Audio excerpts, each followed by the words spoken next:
여러분 이미 말씀드린 대로 야고보서는 별명이 있다 그랬어요. 야고보서의 별명은 바로 신약의 잠언이라고 하는 별명이 있습니다. 굉장히 구체적이고 굉장히 실천적인 얘기가 나와요. 그래서 야고보서를 읽는 것은 읽기가 어려운 게 아니에요. 뭐 로마서를 읽든지 다른 책을 읽는 예언서를 읽는 것처럼 굉장히 모호하고 어려운 얘기가 있는 것이 아닙니다. 읽기 어려운 책이 아니라 읽으면 누구나 알 수 있어요. 뭐 하기 어려울까요? 실천하기가 어려운 거예요. 이 말씀대로 살기가 쉽지 않은 책이 바로 이 야고보서입니다. 선명한 주제들을 이야기하고 있어요. 오늘 이제 2장으로 들어갔는데요, 오늘 말씀의 주제도 매우 선명한 주제를 이야기합니다. 우리 함께 같이 1절 말씀을 같이 함께 읽어보겠습니다. 시작. 내 형제들아, 영광의 주 곧 우리 주 예수 그리스도에 대한 믿음을 너희가 가졌으니 사람을 차별하여 대하지 말라. 아멘. 주제가 뭐예요? 사람을 차별하여 대하지 말라. 차별 대우하지 말라는 거예요. 근데 그 앞에 예수 그리스도에 대한 믿음을 너희가 가졌으니 차별하지 말라는 거. 다시 말해서 차별 대우라고 하는 것은 믿음과 관련이 있다 없다? 있다. 믿음과 관련이 있다는 것입니다. 우리 살면서 조심해야 되는 것이 차별이에요. 차별. 차별이라고 하는 것은 공동체를 파괴하는, 비유를 하자면 암과 같은 존재입니다. 암. 여러분, 우리 몸을 파괴하는 여러 가지가 있지만 암이 있죠. 암은요, 몸에 암이 생기면 알아요? 몰라요? 잘 몰라요. 처음에 몰라요.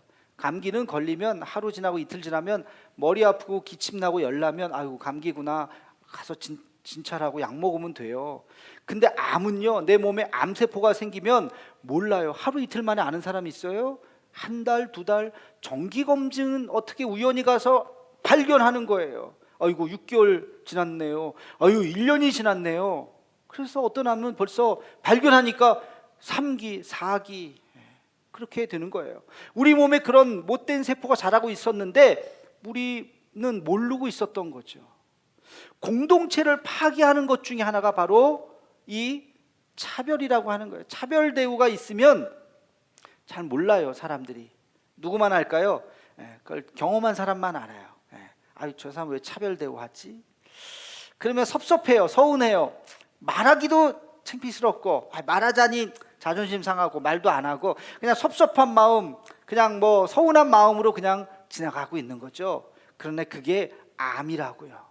공동체를 파괴하고 이 사회를 병들게 하는 아주 중요한 문제인 것입니다. 특별히 이 시대 정신이 뭡니까? 공정과 정의예요.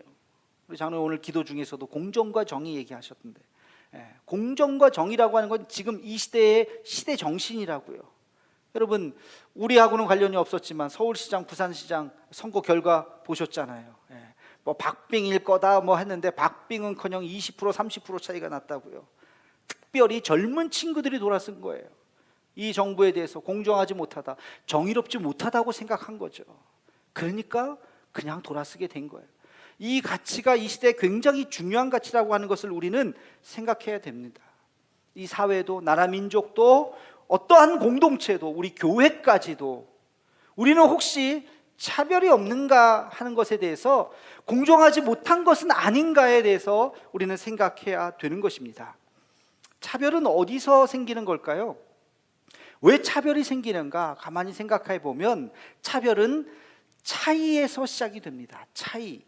여러분, 사람마다 차이는 있죠?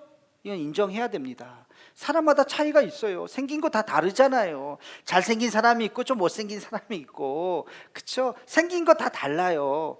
또 자라온 환경이 다르시잖아요. 도시에서, 화려한 도시에서 자란 사람이 있고 소 키우면서 시골에서 메뚜기 잡아가면서 자라가는 사람이 있어요. 그 환경, 그 속에서 20년 30년을 자라면 당연히 생각이 조금 다를 수 있죠. 경험이 다릅니다. 무엇을 경험했는지. 배운 것이 달라요. 좋아하는 것이 다를 수 있어요. 이런 차이는 얼마든지 서로 다른 거예요. 그게 이런 차이는 그냥 인정해 줘야 합니다. 그래서 이것을 요즘 말로 취준이라고 얘기해요. 취존, 취향 존중, 서로 취향을 존중해 주자. 누가 맞고 틀리는 거 없으니까 너는 그래 그거 좋아하지, 너는 그래 그거 좋아하지, 난 이거 좋아하고 그냥 서로 인정해 주자. 취존이라는 말이 있어요. 그런데 이 차이를 그냥 받아들이면 되는데 이 차이가 차별로 나타나면 안 되는 거죠. 차별로 나타나면 안 되는 것입니다. 예를 들면 사람마다 키가 큰 사람이 있고 작은 사람이 있어요. 그렇죠? 이거는 내 문제가 아니잖아요. 태어날 때 그렇게 유전자를 가지고 태어난 거예요. 여러분, 이런 선천적인 이런 차이가 생각보다 굉장히 많습니다. 우리가 세상을 살면서 이런 차이가 굉장히 많아요. 대표적인 게 뭐가 있을까요? 인종. 또 선천적인 차이 중에 뭐가 있어요? 여러분이 태어날 때부터 갖고 나온 거, 성별이잖아요. 남자로 태어나고 여자로 태어나고 선택한 거 아니시잖아요. 그냥 태어나 보니까 남자고 태어나 보니까 여자잖아요. 이 차이를 그냥 인정해 주면 되는데 이것이 차별로 나타나면 안 돼요. 여성들도 왜 여자 차별하냐, 여성 차별에 대해서 이야기하죠. 요즘에 남자들도요, 남성 차별을 하지 마라 또 얘기해요. 남성 차별을 하지 말라 누가 얘기한지 아세요? 군대 가 있는 아이들이 여자도 군대 보내. 왜? 이스라엘은 진짜 여자도 군대 가네요. 남자만 왜 보냅니까? 남성 차별입니다. 뭐 그렇게 말할 수도 있겠죠. 아무튼 남자이기 때문에 또는 여자이기 때문에 차별을 당하는 것, 이거는 있을 수가 없어요. 그렇게 되면 안 돼요. 여러분, 이 선천적인 차별만 있지 않아요. 후천적인 차별도 있어요. 살면서 하다가 내가 차별당하네. 대표적인 게 뭐가 있어요? 빈부의 차별이에요. 있는 자와 없는 자의 차별, 가진 자와 가지지 못한 자의 차별. 또 무슨 차이가 있는지 아세요? 후천적인 차별 중에 하나가 장애인 차별이에요. 장애인들이 차별을 당하고 있는 것이 우리의 현실입니다. 지금같이 이렇게 봄바람 살랑살랑 할 때 휠체어를 끌고 어디를 가려 그러면 길이 휠체어가 갈 수 없는 길이 많아요. 그래서 이 봄 거리를 다닐 수도 없거니와, 그거는 뭐 안 가도 된다고 쳐도 내 돈 내고 내가 밥 먹는데 식당에 가지도 못하게 하고 들어오지도 못하게 하고, 심지어는 교육의 혜택까지도 박탈당하는 일들이 우리에게 있다는 것이에요. 지금은 조금 덜할지 모르겠지만 한 1, 20년 전만 하더라도 장애를 가진 자녀들이 있으면 부모님들이 이 나라를 떠나려고 그랬어요. 왜? 뭐 휠체어 때문에 거리를 못 걸어서가 아니라 사회적인 시선 때문에 내가 우리 아이 이렇게 대접받으면서 키우고 싶지 않다. 그래서 외국으로 많이 나갔다고요. 장애인에 대한 차별이 우리 사회에 있습니다. 여러 가지 그런 차별들이 있어요. 이것을 보면서 우리는 이것을 바꿔 나가도록 우리는 관심을 가져야 합니다. 이것에 대해서 저항하고 사회를 변화시켜 나가려고 관심을 가져야 돼요. 왜? 이것이 이 시대의 정신, 공정과 정의에 부합할 뿐만 아니라 이것은 바로 성경에서 말하는 이야기이기 때문에 그렇습니다. 성경에서 차별을 없애라고 이야기하고 있기 때문에 우리는 이것에 대해서 관심을 가져야 하는 것입니다. 세계 인권 선언서 제2조에 보면 차별에 대해서 이렇게 이야기하고 있어요. 제가 읽어보겠습니다. 모든 사람은 인종, 피부색, 성, 언어, 종교, 정치적 또는 기타의 견해, 민족적 또는 사회적 출신, 재산, 출생 또는 기타의 신분과 같은 어떠한 종류의 차별이 없이 이 선언에 규정된 모든 권리와 자유를 향유할 자격이 있다. 이것이 세계 인권선언서의 이야기입니다. 여러분, 인종차별, 피부색 차별, 성별 차별, 언어, 종교도 그래. 타종교 분들이 우리 교회 와서 물 좀 주세요 그러면 타종교는 가세요 그러면 안 돼요. 물도 드리고 다 뭐 커피도 좀 드리고 그렇게 할 수 있어야 돼요. 사람을 우리가 미워하거나 사람을 차별해서는 안 되는 거죠. 사회적 출신, 신분, 재산 등으로 차별을 받아서는 안 된다. 이게 인권문에 있지만 이미 성경의 구약 성경에 모세 오경에서부터 이미 이러한 정신이 성경에 아주 깊이 스며들어 있습니다. 우리 한번 읽어보겠습니다. 신명기서 24장 14절에서 15절 말씀입니다.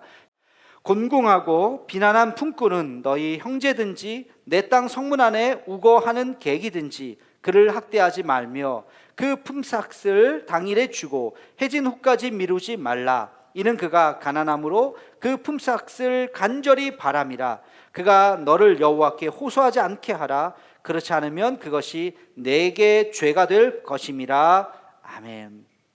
가난한 자들을 보호하라는 거예요. 사회적인 약자들, 경제적인 약자들, 그들을 그냥 지나치지 말아라. 돈 내일 줄게 하지 말라는 거예요. 내일 줄게 하면 오늘 굶는다는 거예요.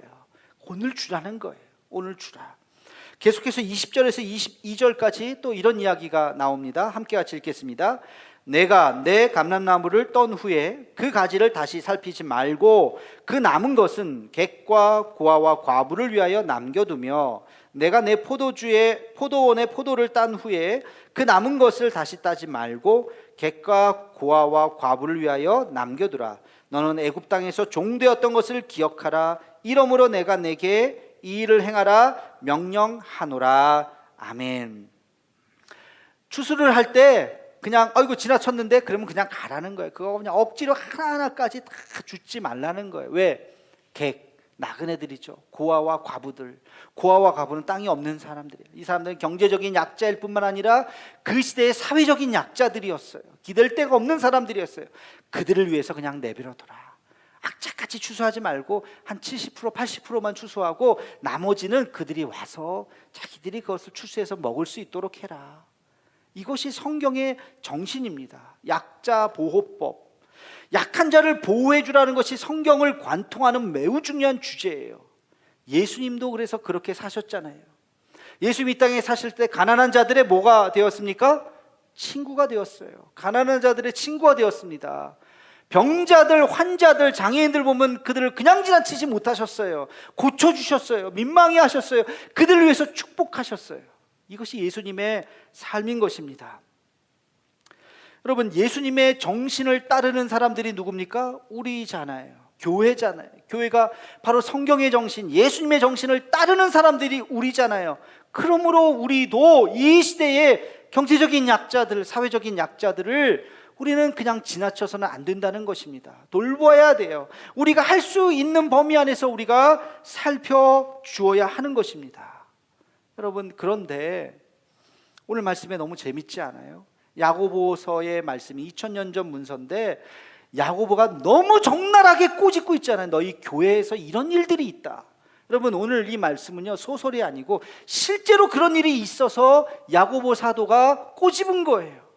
교회 안에서 이런 일이 있어서는 안 된다. 매우 적나라하게 매우 구체적인 이야기를 하잖아요. 다시 한번 읽어볼까요? 2절로 4절까지 말씀입니다. 시작. 만일 너희 회당에 금가락지를 끼고 아름다운 옷을 입은 사람이 들어오고 또 남루한 옷을 입은 가난한 사람이 들어올 때에 너희가 아름다운 옷을 입은 자를 눈여겨보고 말하되 여기 좋은 자리에 앉으소서 하고 또 가난한 자에게 말하되 너는 거기 있든지 내 발등상 아래에 앉으라 하면 너희끼리 서로 차별하며 악한 생각으로 판단하는 자가 되는 것이 아니냐. 소설 같은 너무 재밌는 얘기죠. 재밌다기보다는 참 안타까운 얘기죠. 좋은 옷을 입은 사람, 금가락지를 낀 사람, 오늘로 이것을 한번 적용을 해보면 좋은 차를 타고서 탁 오는 쫙 밍크코트 이런 거 입고 오면 일로 오세요, 일로 오세요. 남루한 옷을 입고 오면 저 사람 저 왜 와서 우리 교회 물을 이렇게 흐리고 있나, 이런 생각들, 이렇게 차별해서는 안 된다는 거예요. 2000년 전의 교회의 모습을 이야기하는데 우리 마음이 뜨끔해요. 여러분, 이것은 뭐에 대한 지적일까요? 빈부에 대한 지적입니다. 가진 자와 가지지 못한 자에 대한 차별이 있어서는 안 된다는 거예요. 여러분, 이게 교회만의 문제가 아니에요. 종교 지도자들만의 문제가 아니에요. 우리 사회의 전반적인 문제예요. 정치 지도자들, 사회 지도자들 모두가 다 마찬가지예요. 우리 지금 이 시대를 살아가고 있는 우리 모두가 다 경계해야 될 부분입니다. 요즘에 사회적으로 큰 이슈 중에 하나가 뭐죠? LH 사태잖아요. LH 사태를 보면서 무슨 생각을 하시나요? 저는 그런 생각을 해요. LH 사태를 보면서 그것은 특정한 어떤 사람의 문제가 아니라는 거예요. 어떤 지도자들의 문제만이 아니라는 거예요. 거기서 그 돈을 해 드신 분들은 다 보통 사람들이에요. 입장을 바꿔놓고 한번 생각해 보세요. 여러분이라면 5억만 투자하면 20억을 벌 수 있어. 6개월이면 돼. 나 5억 없는데 은행에 있잖아. 그냥 거기 은행에 가서 너 이렇게 직업이 있으니까 그것만 서류만 제출하면 대출 다 해줘. 이자만 내면 돼. 그리고 눈에 뻔해 그 정보가 있어요. 곧 발표 직전에 거기서 걸려들지 않을 사람이 어디 있겠습니까? 이것은 뭐 지도층의 문제가 아니에요.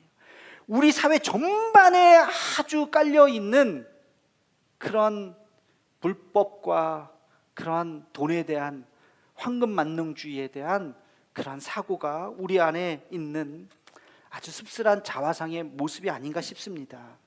자본주의 시대를 살아가고 있는 우리들, 교회 안에도 혹시 그런 일들이 스며들고 있지는 않았는가? 우리는 경계해야 되는 것입니다. 이쯤에서 여러분들 꼭 기억해야 되는 성경 말씀이 있죠. 디모데전서 6장 10절 말씀입니다. 우리 함께 같이 읽겠습니다. 시작. 돈을 사랑함이 일만 악의 뿌리가 되나니 이것을 탐내는 자들은 미혹을 받아 믿음에서 떠나 많은 근심으로써 자기를 찔렀도다. 아멘. 돈을 사랑함이 일만 악의 뿌리가 된다. 여러분, 돈은 사용하는 거예요. 돈 벌지 말라는 것이 아닙니다. 돈을 버셔야죠. 열심히 버셔야죠. 그리고 그 번 것을 의미 있게 잘 써야 되는 것입니다. 돈 하면서 돈에 우리가 함몰되어서는 안 돼요. 돈을 내가 지배해야지 돈의 지배를 당해서는 안 되는 것입니다. 제 말을 오해하지 마시기 바랍니다. 극단적으로 돈 없어도 된대, 돈은 나쁜 것이야, 그런 말이 아니에요. 돈은 필요한 것입니다. 돈은 있어야 되는 것입니다. 여러분, 돈은 그래서 우리는 필요한 만큼 벌어야 돼요. 근데 필요한 것 이상으로 과유불급이라는 말 있잖아요. 그 이상으로 그것을 벌게 되면 돈이 우리를 망쳐요. 독이 돼요. 독이. 여러분, 돈 많이 벌면 내 자식의 자식까지 3대까지 잘 살도록 내가 재산을 많이 물려줘야지, 혹시라도 그런 생각하고 있거든. 절대 그렇게 되지도 않을 뿐더러 여러분, 그것은 우리 자녀들을 병들게 만드는 것입니다. 그렇게 하면 안 돼요. 실제로 사회적으로 그런 일들이 있잖아요. 아버지 재산 미리 물려받으려고 청부살인시키는 일들이, 끔찍한 일들이 있어요. 여러분, 우리는 그래서 이 물질의 차이에 대해서 우리는 잘 생각해야 돼요. 차별로 가서는 안 되는 것입니다. 돈 있으신 분들은 더 겸손해져야 돼요. 하나님 앞에 겸손해져야 돼요. 내 능력이 아니라 하나님께서 허락하셨다 하는 마음으로 겸손해지셔야 돼요. 돈 없는 자도 돈 있는 사람을 미워해서는 안 돼요. 시기해서는 안 돼요. 왜 시기하고 왜 미워합니까? 그냥 그 차이를 그냥 인정해 주시면 돼요. 교회에서 물질로 봉사하시는 분들이 있어요. 바빠서 교회는 못 나오니까 제가 좀 섬기겠습니다, 돕겠습니다, 찬조하겠습니다. 저는 훌륭한 거라고 생각해요. 몸으로 자기가 시간이 없어서 나올 수 없으니까 물질로 섬기는 거 감사한 일이죠. 또 어떤 분들은 몸으로 섬기는 분이 있어요. 시간 있어서 열심히 나와서 봉사도 하시고 전도도 하시고 열심히, 참 귀한 거죠. 감사한 거죠. 둘 다 안 하는 사람이 문제예요. 둘 다 안 하는 사람. 몸도 안 나오고 물질도 안 나오고, 가끔 헌금 하시는 거 이렇게 보면 부자라고 많이 하고 가난한 사람이라고 적게 하는 거 아니라는 것을 제가 정말로 느껴요. 여러분, 우리가 하나님 앞에 정직해야 돼요. 그리고 하나님께서 주신 것에 대해서 하나님 앞에 우리가 잘 섬길 수 있도록 해야 돼요. 부자는 부자대로, 가난한 자는 가난한 자대로. 우리 선교에서 유명한 말 있죠? 여러분 잘 아시는 말, 가든지 보내든지 하라. 가라는 건 뭐예요? 내가 복음 들고 직접 가라는 거예요. 근데 여러분, 가세요 한다고 해서 가실 수 있는 분 있어요? 내 직업을 내려놓고 어떻게 가요? 못 가잖아요. 그래서 가든지 아니면 보내든지. 보내라는 건 뭐예요? 후원하라는 거예요. 물질로 후원하고 기도로 후원하고, 선교지에 가는 사람을 위해서 수많은 사람들이 옆에서 후원하고 격려하는 사람이 있어야 가는 거죠. 여러분, 우리나라에 처음 왔던 선교사님들, 언더우드 아펜젤로 많은 선교사님들, 그분들은 헌신했지만 그 헌신을 뒤에서 뒷바라지해 주신 분들이 많았어요. 서울에 세브란스 병원 있죠? 그 세브란스 병원의 이름이 왜 세브란스입니까? 그 언더우드 선교했던 그 시절 세브란스라고 하는 분이 지금으로 치면 수백억의 돈을 헌금한 거예요. 거기에 병원이 있어야 되겠다, 병원이 필요합니다. 그래서 나는 물질이 있으니까 내가 하겠습니다 해서 그 이름을 기념으로 남겨준 거예요. 그게 세브란스예요. 그렇게 보내는 사람들이 필요한 것이요, 직접 가는 사람들이 필요한 것입니다. 이 차이를 우리는 그대로 인정해 주시면 돼요. 이걸 가지고 서로 차별해서는 안 된다는 거예요. 여러분, 물질 때문에 우리가 시험에 드는 일 없이 공평하고 차별이 없는 우리 교회가 되고 우리 한국 교회가 되기를 주님의 이름으로 축원합니다. 한 가지 더 차별에 대해서 말씀드릴 것은, 연수와 직분에 대한 것이, 이런 차이가 결코 차별이 되어서는 안 됩니다. 교회는요, 오래 다니신 분이 있고 또 오늘도 일부에 등록하신 분이 있어요. 등록하셔서 이제 한 달, 두 달밖에 되지 않으신 분이 있어요. 우리 교회 같이 100년 넘은 오래된 교회는 대를 이어서 나오시는 분들도 있어요. 그런 분들이나 이제 나온 지 1년 남짓도 안 되신 분들이나 차별이 있어서는 안 돼. 똑같이 교회를 오랫동안 나오신 분들은 교회에 대한 사랑하는 마음이 각별하죠. 특별히 대를 이어서 나오시는 분들은 교회를 정말 사랑해요. 네. 그거 참 장점이에요. 좋은 점이에요.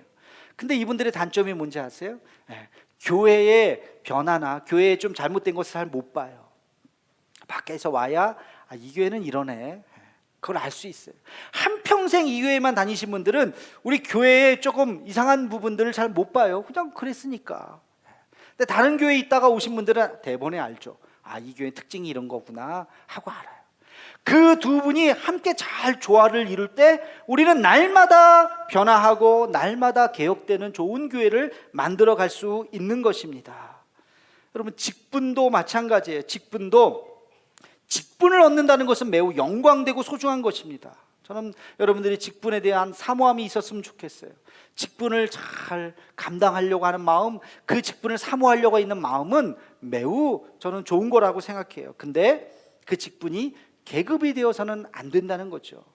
늘 하는 말이지만 여러분, 직분이 뭐예요? 역할이에요. 역할, 각자의 역할. 서리 집사는 서리 집사의 역할이 있고, 항존직은 항존직의 역할이 있고, 장로 목사는 장로 목사의 역할이 있는 것입니다.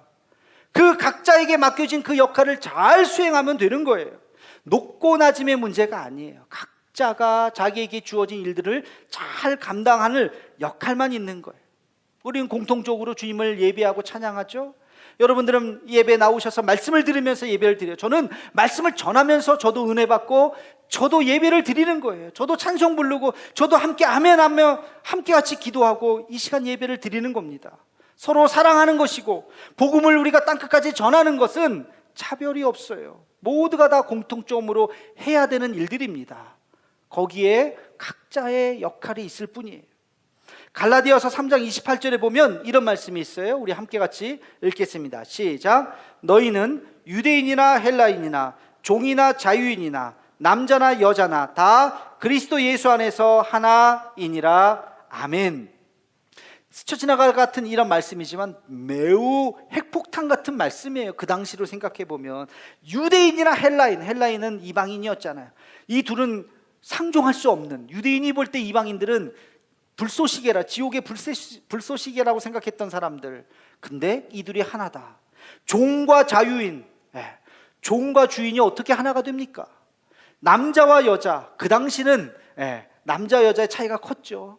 남자 여자가 어떻게 하나 됩니까? 근데 이들이 모두가 다 예수 그리스도 안에서 하나다. 이 선언은 어마어마한 선언이에요. 여러분, 이 차이를 그냥 그대로 받아들이라는 거예요. 오늘날 우리 교회가 그래야 됩니다. 차이는 있어요. 그 차이를 그대로 존중해주고, 그러나 차이에 따른 차별이 있어서는 안 되는 것입니다. 우리 사회도 혹시 차별이 있다면 우리는 목소리를 내야 돼요. 이렇게 하면 안 된다고 이야기를 해야 되는 것입니다. 우리 나라 민족도, 우리 공동체도, 우리 교회도 차별이 아닌 차이를 인정하고 하나님 앞에 올바로 설 수 있는 우리 모두가 되기를 주님의 이름으로 축원합니다.